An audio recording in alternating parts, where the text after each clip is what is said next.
lama, saudara. Kadang-kadang kita pikir Alkitab kita ini, tadi saya katakan, memberitakan firman Tuhan dengan maksud yang murni. Itu syaratnya. Kalau tanpa pemberitaan pengajaran firman Tuhan secara menyeluruh, tidak mungkin jemaat dapat menjadi serupa Kristus. Karena Kristus adalah firman Allah. Dia mau, kadang-kadang jemaat pikir Alkitab kita 6 buku saja. Alkitab kita berapa kitab? 66 kan? Oh coba, mungkin pastor mau bersaksi. Bukan pastor Maulius, tapi pastor mengkhotbah. Kadang-kadang waktu saya di Indah Permai, sebab itu sudah gereja saya yang ketiga, saya jadi gembala. Kadang-kadang saya macam segan selalu katakan saya. Jadi saya bilang, pastor bersaksi ya. Mereka paham itu. Maksudnya pengkhotbah yang sedang bersaksi. Waktu saya mengenal Tuhan, saya suka membaca Alkitab. Tiba-tiba itu Alkitab menjadi hidup. Mungkin hari yang ketiga saya beli Alkitab King James Version dalam bahasa Inggris. Saya di kota Christchurch di New Zealand. Di Auckland minggu yang lalu dilanda ribut cyclone Gabriel lagi itu. Nama dia itu yang cyclone yang melanda di Auckland itu. Saya bilang, kalau malaikat Gabriel mungkin ada pesanan Tuhan betul untuk New Zealand. Kenapa mereka beberapa kali kena bencana alam, tapi itu lain cerita. Kembali kepada bagaimana Tuhan kasih fit Rasul Paulus atau seorang hamba Tuhan. Waktu itu saya baru 17 tahun. Saya masih ingat untuk 3 tahun pertama sebelum saya baca buku rohani yang lain, saya berulang kali baca Alkitab King James Version 82 sampai 84. 85 baru sebab dalam perpustakaan di Canterbury University ada departemen agama, banyak tuh buku tafsiran. Baru tahun yang keempat saya pergi sana, saya 5 tahun di Christchurch. Tahun yang ke-6 saya kerja di utara Auckland. Dan saya mulai baca buku-buku tafsiran. Sebelum saya masuk tahun 1 sarjana muda teologi di Auckland University tahun 93. Saya sudah menyelesaikan seluruh Alkitab dengan membaca buku tafsiran. Waktu itu mungkin kitab Ayub atau kitab Wahyu saya tidak memahami, atau Kidung Agung saya tidak memahami. Karena baru-baru ini saya sudah menulis buku tentang Kidung Agung, jadi saya paham sedikit lah itu. Itu kan anugerah Tuhan. Tapi proses pembentukan Tuhan itu mengambil masa yang sangat lama. Sebelum saya masuk tahun 1 bachelor, saya sudah belajar firman Tuhan hampir 10 tahun. Dan dari bachelor sampai doktor 6 tahun penuh masa. Berapa tahun itu? Itu pun hanya firman Tuhan. Jangan kita pikir, udah banyak pengetahuan, kamu layak. Pembentukan karakter. Bagaimana kita hidup di hadapan Tuhan dan sesama manusia. Itu tidak kurang penting. Itulah cara. Dan Paulus bersaksi bahwa Tuhan telah melayakkan mereka, atau telah menjadikan mereka sanggup menjadi pelayan-pelayan perjanjian baru oleh Roh yang menghidupkan. Saudara masih dalam prasyarat ini, mungkin 1-2 perkara lagi. Yang ketiga tentang prasyarat, mungkin saya terus kepada yang kemuliaan. Sekarang kalau kita baca dari ayat 7 sampai 18, kata kunci itu kemuliaan, glory. Roma 8 ada satu ayat, saya dah tulis juga mungkin di sini. Saya coba cari dulu. Ya, saya tulis Roma 8, tidak tulis ayatnya. Whom God predestined, He called. Whom He called, He justified. Whom He justified, He glorified. Itu cara penyelenggaraan Tuhan dalam karya keselamatannya. Yang Tuhan tentukan, Dia panggil. Tuhan tahu saudara dan saya sebelum dunia ini dijadikan. Sebelum kita lahir atau jadi di rahim ibu kita, Tuhan sudah tahu. Dia yang tentukan kita menjadi anak-anaknya. Sejak dunia dijadikan, Dia panggil. Yang Dia panggil, Dia benarkan. whom He called, He justified. Bila kita menaruh percaya kepada Yesus, Tuhan membenarkan kita. Sebab kita menaruh percaya atas darah Yesus yang telah ditumpahkan untuk menyucikan dosa kita. Kita diampuni, kita menjadi benar di hadapan Tuhan atas kasih karunia Kristus. Bukan kebaikan manusia. Kita ini orang berdosa. Tuhan yang membenarkan, apalagi bukannya benar, tetapi dia, firman Tuhan mengatakan dia muliakan. Dalam ayat 7 sampai 18, inilah proses permuliaan atau kemuliaan yang Tuhan lakukan dalam hidup saudara dan saya. Saya tidak mau uraikan ayat lepas ayat, cuma mungkin secara ringkasannya atau rumusannya, Paulus bicara tentang perjanjian lama. Dia katakan pelayanan Musa pun disertai dengan kemuliaan. Waktu dia menerima lolo batu di atas gunung itu, muka dia bersinar, dia turun sampai kaki gunung Sinai, wajahnya tetap bersinar. Umat Israel tidak berani mendekati Musa karena wajahnya bersinar. Kenapa, saudara?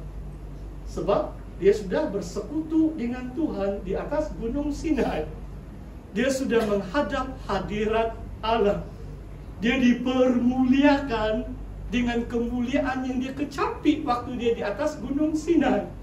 Dan Paulus katakan, jikalau pelayanan perjanjian lama itu pun mulia, betapa mulianya sekarang pelayanan roh.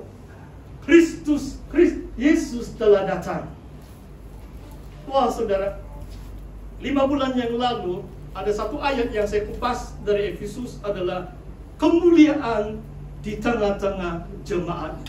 Saudara, bagus, saya terus pergi di ayat yang seterusnya.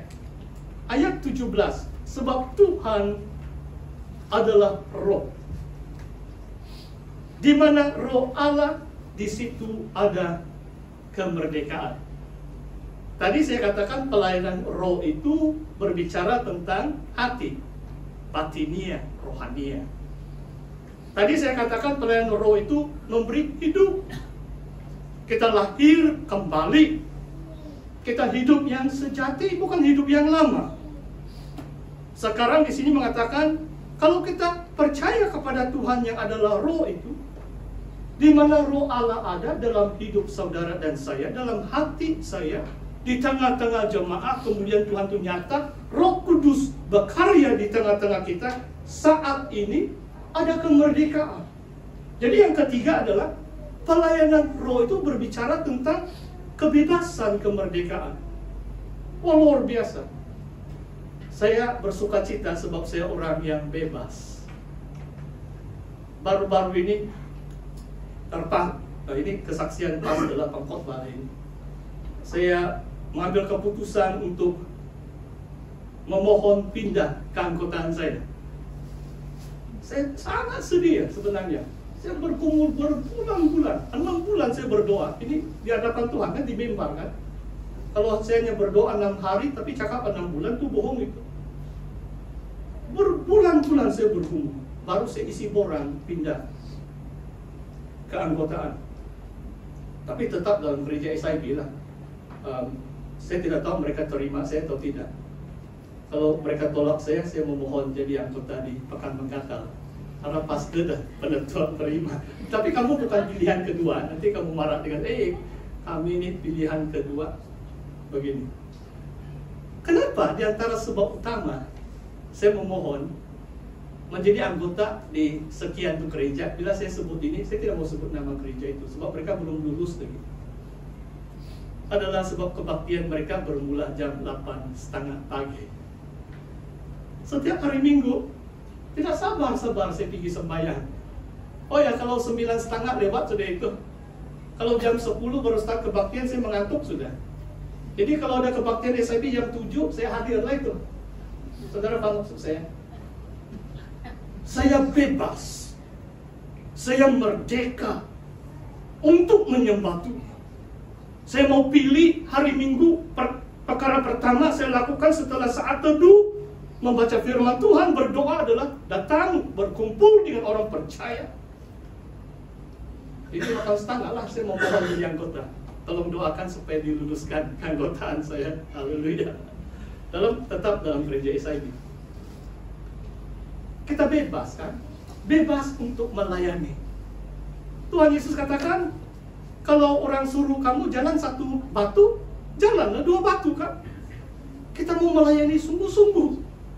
Jangan kita tengok masa, setengah jam, saya sudah cukup pengorbanan, sudah ini setengah jam saya buat pelayanan.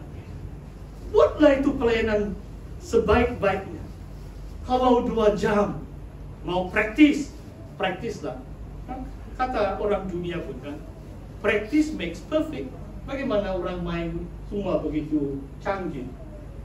Memang anggota SIB saya paham. Last minute, naik sini, champion sudah itu. Tapi jangan setiap minggu buat begitu, last minute baru naik kan. Kamu ada praktis, ada latihan. Kamu merdeka untuk melayani itu. Roh yang hidup memberi kita kemerdekaan untuk melayani Tuhan sungguh-sungguh.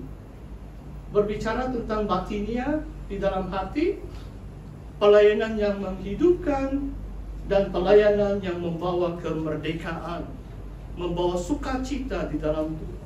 Bukan paksaan, bukan kewajiban, tetapi sungguh-sungguh merdeka di dalam Kristus. Inilah pelayanan roh. Saudara, proses transformasi. Ayat 18, kita semua mencerminkan kemuliaan Tuhan. Ini perkataan Yunani yang kedua.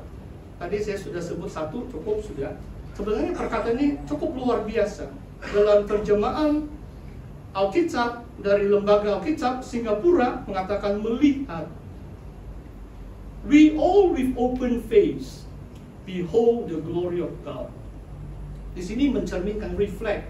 Perkataan Yunani ini adalah kita melihat dan ada refleksinya, ada mencerminkan. Macam Musa kan? Kenapa wajah dia bersinar? Sebab dia melihat wajah Tuhan di atas gunung kan. Kemudian kemuliaan itu reflected on his face. Kemuliaan Tuhan itu tampak di wajah Musa. Ada reflectionnya kan, mencerminkan. Jadi saudara, proses transformasi, bagaimana kita dijadikan serupa Kristus.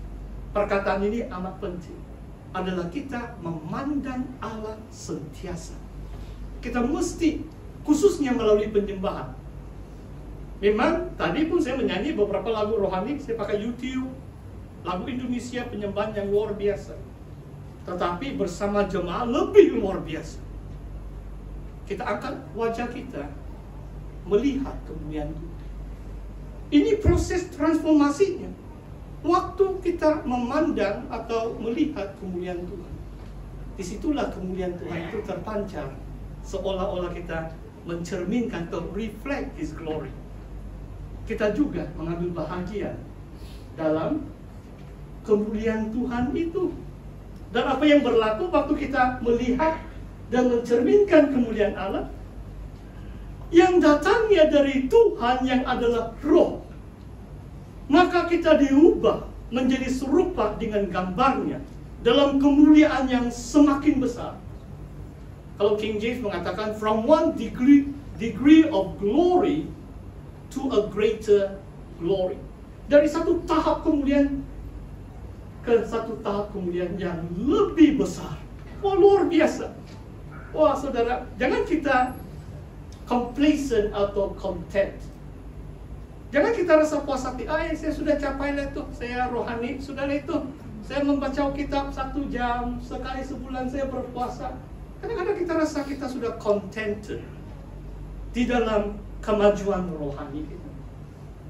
Selagi kita hidup di dunia ini, Tuhan mau mengubahkan kita dari satu tahap kemuliaan ke satu tahap kemuliaan yang semakin besar.